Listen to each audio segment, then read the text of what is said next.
Diversity washing cresce nas empresas, mas consequências são graves para o negócio. Entenda.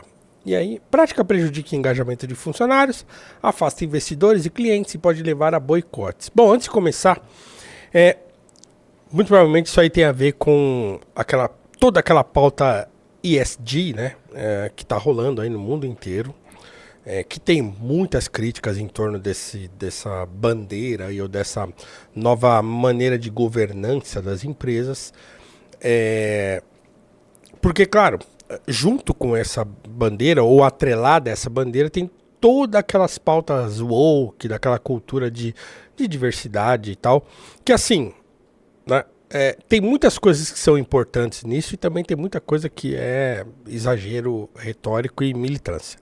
Mas vamos ler a matéria e aí eu quero comentar depois. A Amanda Graciano é a autora da matéria, tá? Isso é uma matéria do Estadão.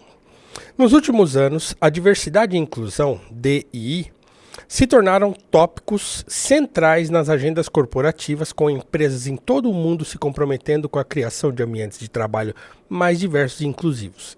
No entanto, cresce a percepção de que muitas dessas iniciativas são meramente superficiais, configurando o que é conhecido como diversity ou diversity washing. Esse termo refere-se às ações de empresas que adotam uma postura pública de compromisso com a diversidade e inclusão, mas que na prática não implementam mudanças significativas, assim como greenwashing, onde organizações promovem uma imagem ecologicamente correta sem práticas sustentáveis reais. O diversity washing cria uma fachada de responsabilidade social sem um compromisso genuíno com a causa. Recentemente, várias áreas globais de diversidade foram descontinuadas, justificadas como mudança nas estratégias das empresas. Só queria adicionar um contexto, a gente já tinha falado disso em outras lives, né? Que essa daqui, ó... sim. Que é uma dessas matérias é isso daí, que a Microsoft fechou, que inclusive eu acho que a gente falou isso até é recente, né? Exatamente, sim, fechou. Sim. E também a John Deere também abandonou, interrompeu esse apoio aí a essas John pautas. Deere é dos tratores, né? Tratores, Sim. E máquinas agrícolas, né? Legal. Então, sim, é isso, né? Então as empresas estão, de fato, abandonando essa política de diversidade e inclusão, ESG, o caramba, 4, porque isso tá meio que assim, afeta toda a organização da empresa e no fim das contas, os resultados são pouco efetivos, mas eu vou comentar daqui a pouco. Deixa eu continuar só lendo aqui a matéria e o comentário eu faço depois. Então, recentemente, várias áreas globais de diversidade foram descontinuadas, justificadas como mudança nas estratégias das empresas. Este movimento levantou ainda mais suspeitas sobre a autenticidade de iniciativas de DI. As empresas alegam que estão reestruturando suas abordagens para serem mais eficientes e alinhadas aos objetivos dos negócios, mas a eliminação dessas áreas especializadas pode ser vista como um retrocesso. Aí, para quem eu não sei, tá? Mas vamos continuar. Revelando um compromisso superficial com a diversidade. Compromissos superficiais são um dos principais sinais de diversity washing. Muitas empresas fazem promessas grandiosas sobre diversidade sem planos concretos ou metas mensuráveis. Anúncios vistosos e campanhas de marketing são frequentemente usados para promover uma imagem inclusiva, mas sem ações práticas para suportar essas declarações. Tem mais?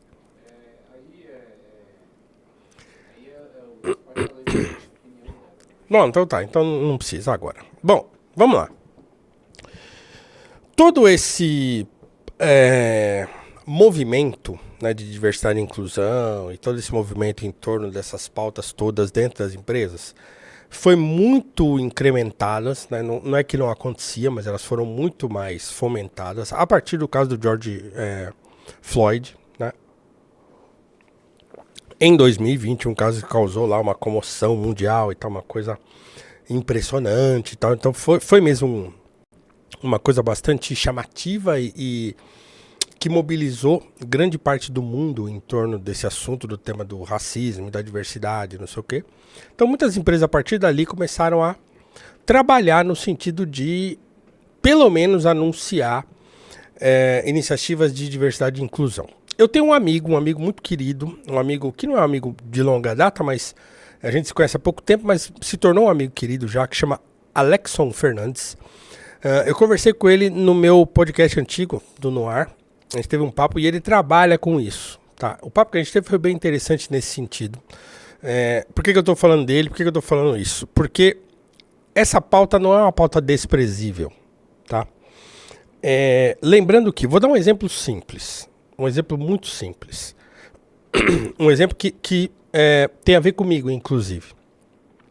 Eu sou um homem negro e eu sou professor de filosofia, tenho mestrado em ciência da religião, então trabalhei 20 anos com tecnologia e estou há 10 anos lecionando não só no ensino público, mas também no ensino privado e fazendo muitas coisas e coisa e tal. Tá, legal. No entanto, imagine que uma escola de elite aqui em São Paulo abra vagas para professor. E aí eu todo querendo arrumar uma escola dessas para lecionar, eu mando meu currículo. O que acontece, assim, tipicamente, tá? Essas coisas vêm mudando ao longo do tempo e o trabalho de diversidade e inclusão faz parte disso. Mas imagina o seguinte, eu venho sempre dizendo isso, e já não é de hoje, já tem artigos meus escritos sobre isso, eu falo disso o tempo todo, que o Brasil, para além da questão do racismo em si, que também existe, nós temos no Brasil uma cultura de subalternização das pessoas negras.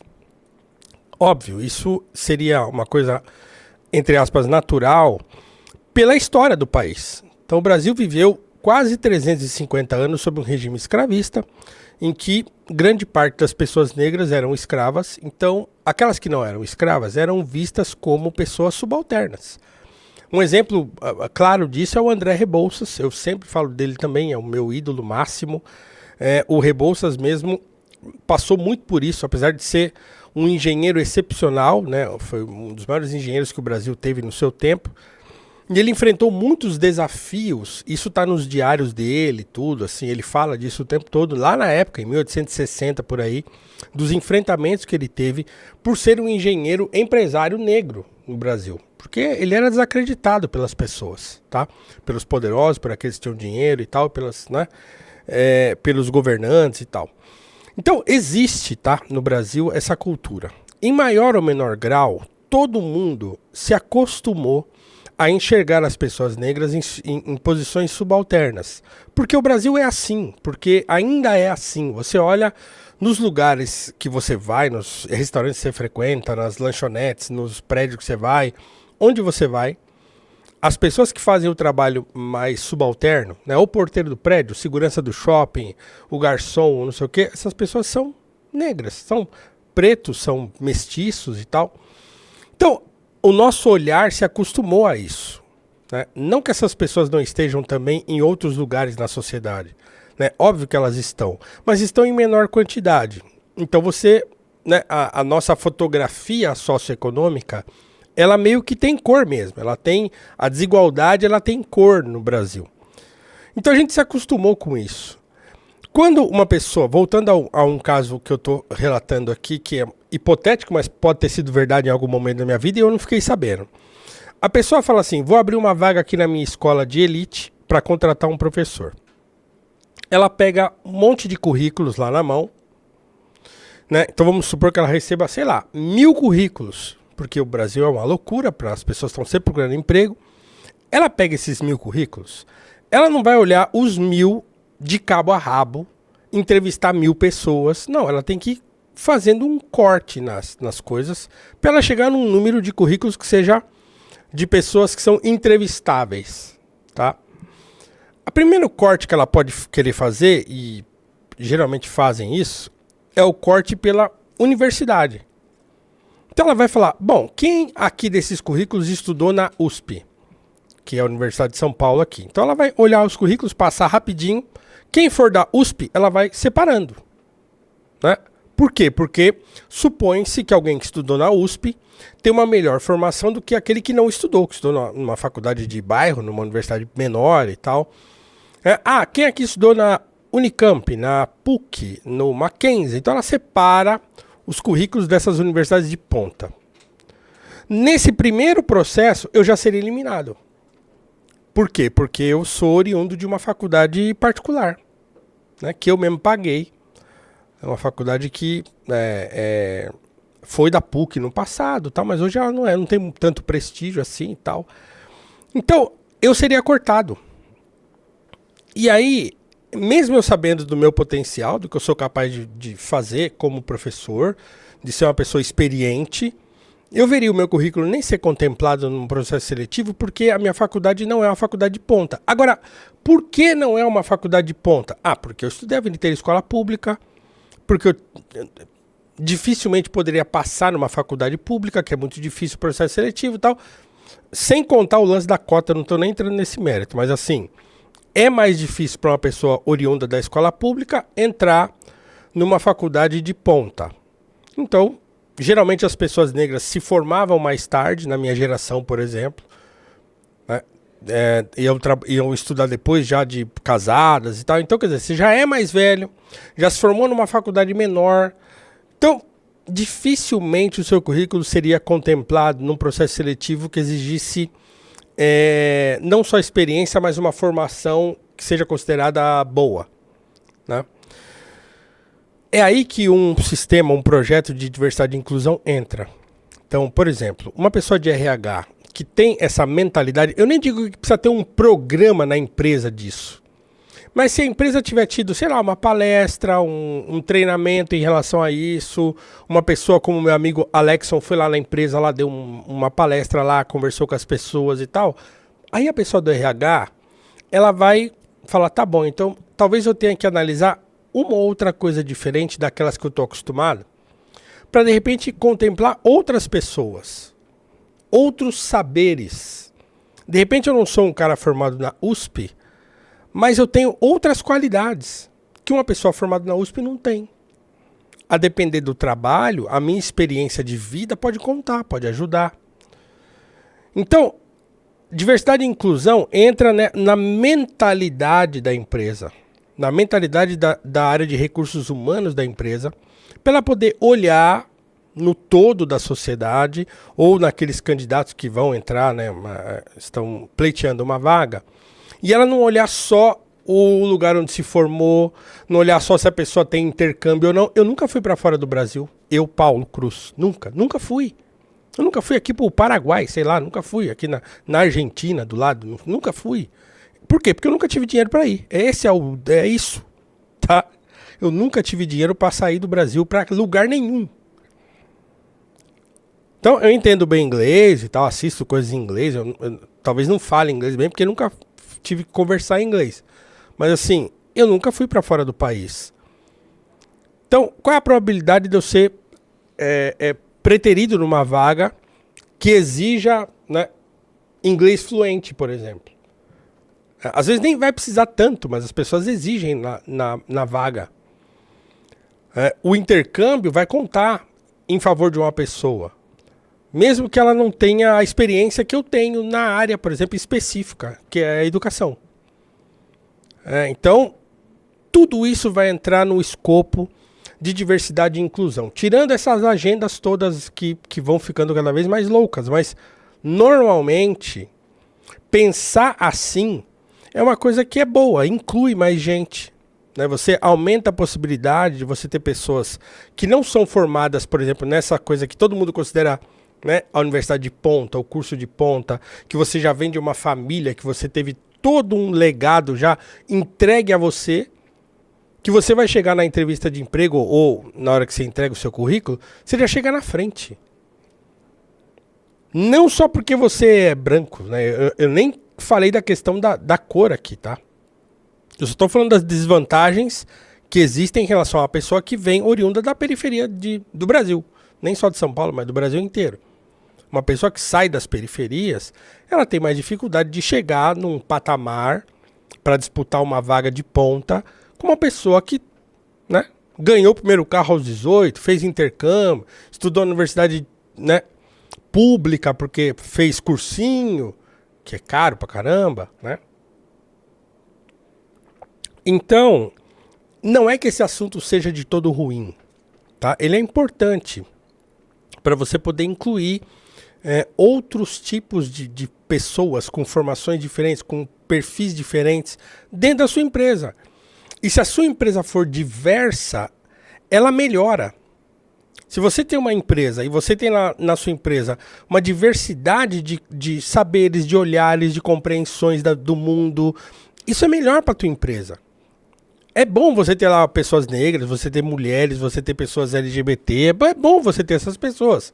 Não estou falando de militância aqui, tá, pessoal? Pelo amor de Deus. O que eu estou falando aqui é que a diversidade natural dentro de um ambiente, ela é boa. O problema é... Agora vamos lá. O problema é quando existe um movimento político por detrás disso. Essa é a questão. Então, por exemplo, na minha maneira de ver, os movimentos negros, em sua maioria, no Brasil e no mundo, eles têm uma agenda política própria, que é uma agenda política de disputa de poder. E é uma disputa de poder que está associada a uma série de ideologias mais ligadas ao progressismo, às esquerdas e tal. Os movimentos feministas também, a mesma coisa. Os movimentos LGBT, a mesma coisa. Então, todos esses movimentos, digamos assim, de minorias, eles foram instrumentalizados politicamente. E aí não é só o fato de você ter uma empresa inclusiva no sentido de, aqui nós não vamos ter bandeira nenhuma, como essas empresas estão fazendo. Nós não vamos ter um departamento aqui para isso, mas aqui a gente vai trabalhar em favor de ser uma empresa diversa. Mas nós não vamos levantar bandeira nenhuma. E aí os movimentos políticos, né, eles ficam já oriçados. Porque falam, mas peraí, vocês estão desmontando o departamento. Então, isso é custo para a empresa. Você tem um departamento de diversidade e inclusão na empresa, gera um custo. Né? Gera um outro custo que é o seguinte, uma empresa ela está preocupada com o lucro, com o dinheiro, com o faturamento, com o que ela precisa fazer para sobreviver e prosperar e tal, e ganhar dinheiro. Então ela não pode estar preocupada excessivamente com isso. Ela não pode querer incluir uma pessoa negra só porque a pessoa é negra, ou uma mulher só porque é mulher, ou uma pessoa LGBT só porque é LGBT. Ela precisa incluir pessoas que são capazes. Então, se nesse processo de incluir pessoas que são capazes, ela encontra uma pessoa negra que é competente, ela vai contratar. Óbvio, como eu falei, dentro já de uma mudança de mentalidade da empresa, olhando para a diversidade e inclusão sem militar. Sem querer ficar militando. Porque hoje os departamentos de recursos humanos estão cheios de militantes. Agências. Eu, por exemplo, eu sou uma pessoa que... Eu sou professor, eu falo de questões raciais no Brasil e tal. Todo 20 de novembro tem palestras e mais palestras em torno desse tema em empresas aí pelo Brasil. Eu quase nunca dou palestra sobre isso. Por quê? Porque os intermediários dessas palestras com as grandes empresas são agências. Essas agências são, em sua grande maioria, tocadas por progressistas. Então, eles nunca vão dar oportunidade para um cara como eu, né, palestrar numa empresa. A empresa tem que me procurar. Né, não usar uma agência. Como já aconteceu 1, 2, 3 vezes, da própria empresa me procurar. Por quê? Porque viu meu perfil na internet, me achou, me acompanhou, viu, olhou e falou, esse cara é interessante. Agora, se deixar na mão das agências, e muitas dessas empresas elas fazem esse contato com as agências, porque as agências já tem um time de influenciadores, de professores e tal, que podem palestrar, e são todos progressistas. Então eu não vou, ou dificilmente vou. Tá, então esse assunto, ele foi politizado a ponto de as empresas terem de se submeter a uma agenda política, e não a uma agenda de inclusão, assim... no sentido de tentar melhorar a cultura da empresa. Não, é de submeter, tem que ter um departamento, tem que ter uma agência que vai cuidar disso. Vou dar um exemplo. Quando aconteceu aquele caso do Carrefour, em 2020, né, do João Alberto...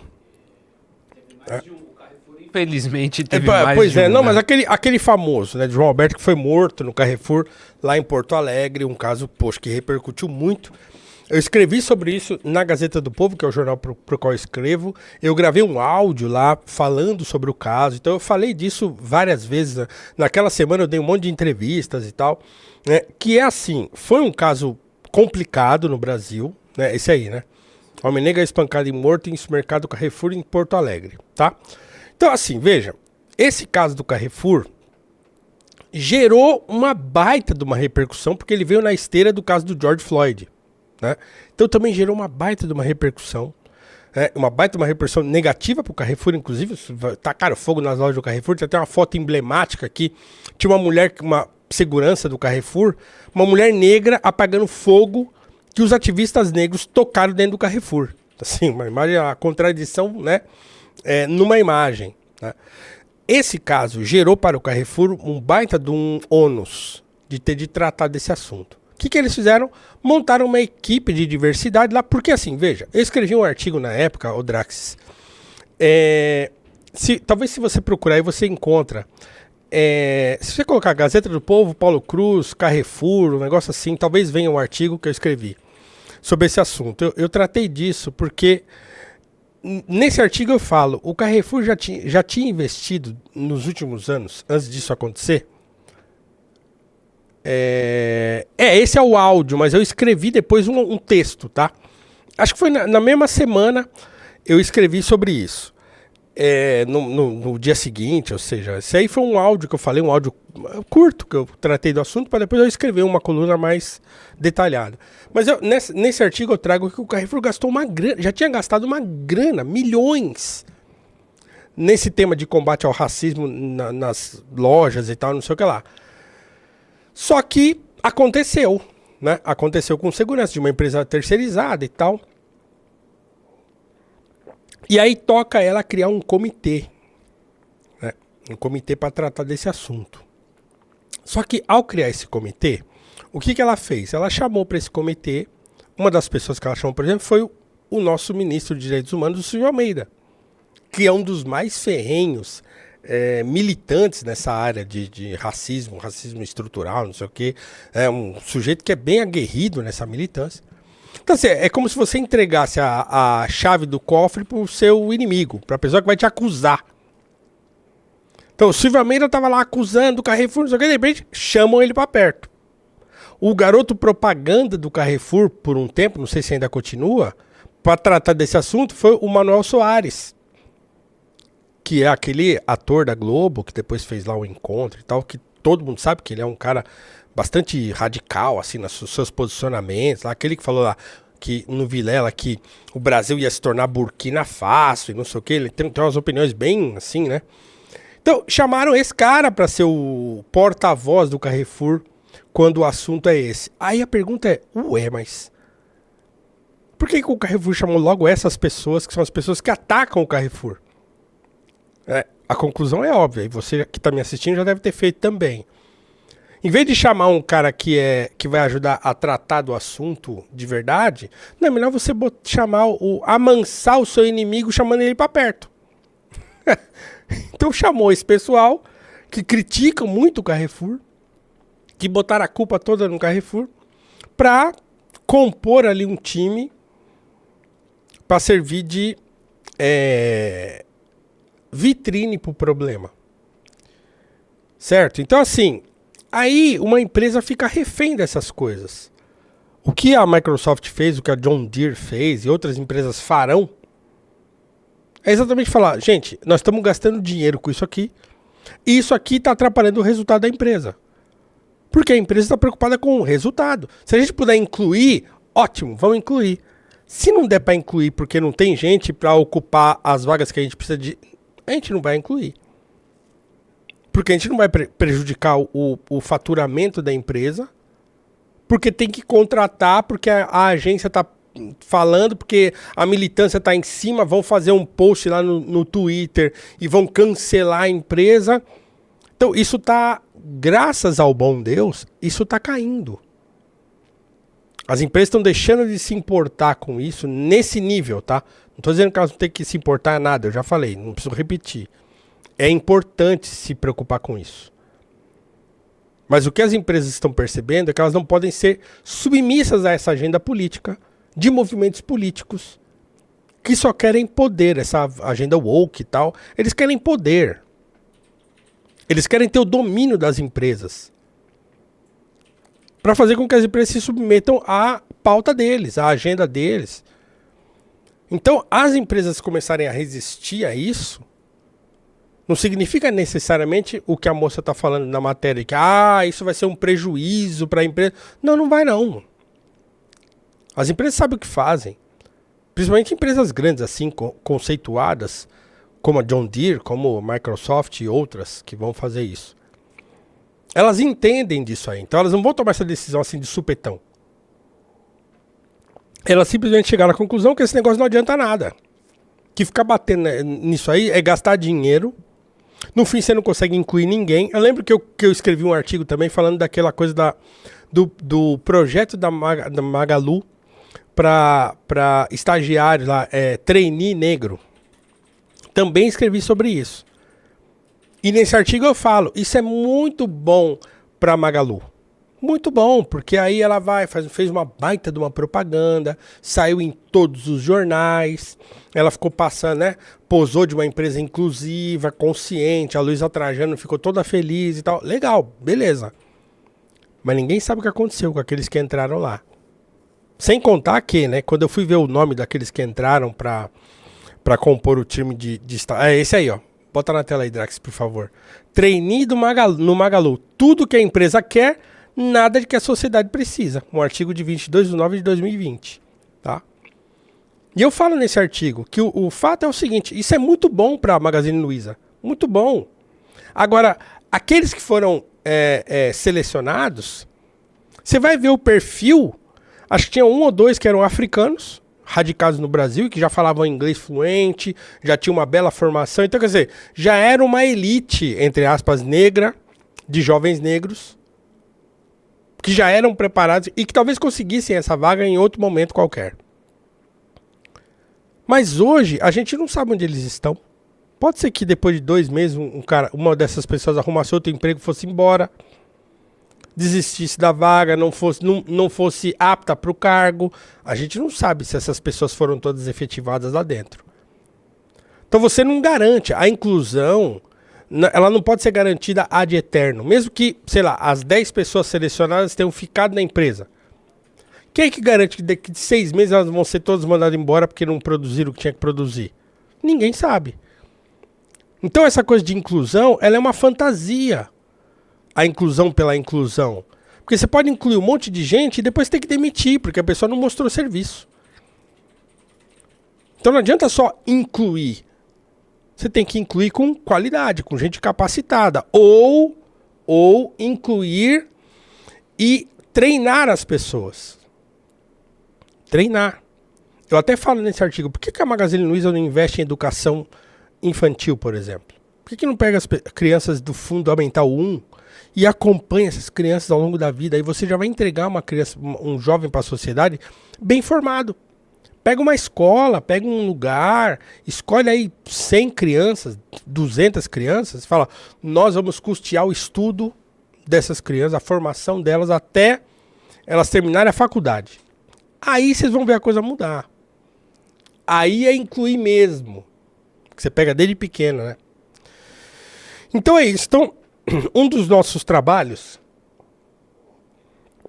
na missão vai ter de ser lidar com isso também, né? Os nossos políticos, os nossos futuros deputados, senadores, governadores, prefeitos e tal, eles vão ter de lidar com esse problema, porque é um problema contemporâneo, ele não vai sumir, né? Ele não vai sumir, talvez ele arrefeça um pouco agora, com as empresas se tocando da armadilha que é isso, mas não é um assunto que vai sumir, e ele nem deve.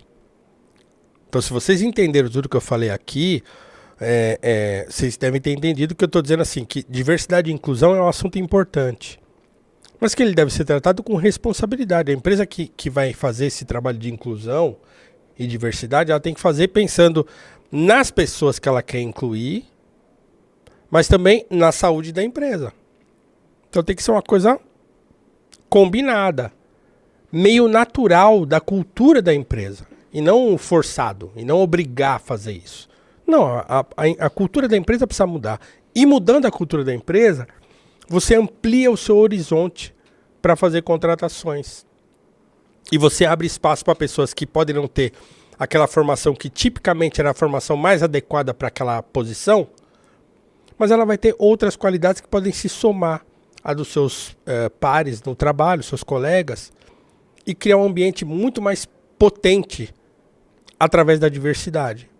Então não é uma pauta ruim, não é uma pauta desprezível, é uma pauta importante para um país como o Brasil, que é um país mestiço, diverso, mas que você só encontra nas posições de mando só pessoas brancas. O Brasil é assim. Né?